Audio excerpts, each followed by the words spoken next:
Hi friends, welcome back to Forest Times. Today recipe Arabic Masala. வீடியோக்குள்ளே போகிறதுக்கு முன்னாடி இது வரைக்கும் நீங்கள் ஃபாரஸ்ட் டைம்ஸை சப்ஸ்கிரைப் பண்ணலைன்னா சப்ஸ்கிரைப் பண்ணுங்கள். மறக்காமல் பக்கத்தில் உள்ள பெல் ஐக்கானை கிளிக் பண்ணுங்கள். தேங்க்யூ. இப்போ அரபிக் மசாலா செய்கிறதுக்கு தேவையான பொருட்கள் பார்த்துடலாம். நான் வந்து ஒரு 3 டேபிள் ஸ்பூன் வந்து மல்லி எடுத்திருக்கேன், 3 டேபிள் ஸ்பூன் வந்து மிளகு, 3 டேபிள் ஸ்பூன் வந்து சீரகம்.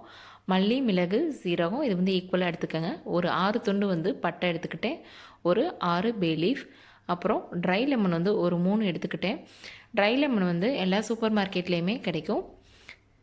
இப்போ இந்த ட்ரை லெமனை வந்து உடச்சி இதில் உள்ள சீடெல்லாம் ரிமூவ் பண்ணிடுங்க. சீடோடு சேர்த்தோம் அப்படின்னா மசாலா வந்து கசக்கும், அதனால் சீடை வந்து ரிமூவ் பண்ணிடுங்க.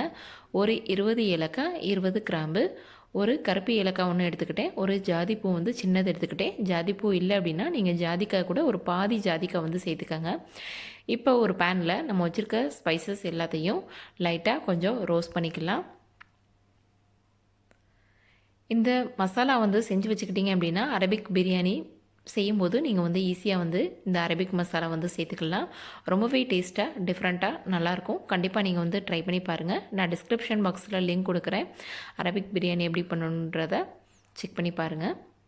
இப்போ வந்து இதை வந்து லைட்டாக நம்ம வந்து ட்ரை ரோஸ்ட் பண்ணால் போதும்.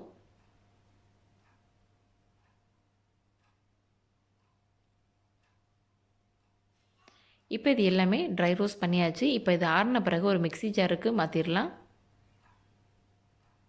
இப்போ இது வந்து நல்லா ஆறிடுச்சு. இப்போ வந்து இதை வந்து மிக்ஸி ஜாருக்கு மாற்றி இதை வந்து ஒரு ஃபைன் பவுடராக அரைச்சி எடுத்துக்கலாம்.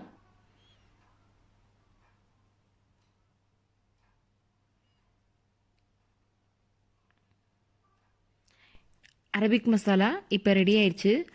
ஓகே ஃப்ரெண்ட்ஸ், கண்டிப்பாக நீங்கள் ட்ரை பண்ணி பாருங்கள். இந்த வீடியோ உங்களுக்கு பிடிச்சிருந்துச்சுன்னா லைக் பண்ணுங்கள், ஷேர் பண்ணுங்கள், கமெண்ட் பண்ணுங்கள், மறக்காமல் சப்ஸ்கிரைப் பண்ணுங்கள். தேங்க்ஸ் ஃபார் வாட்சிங்.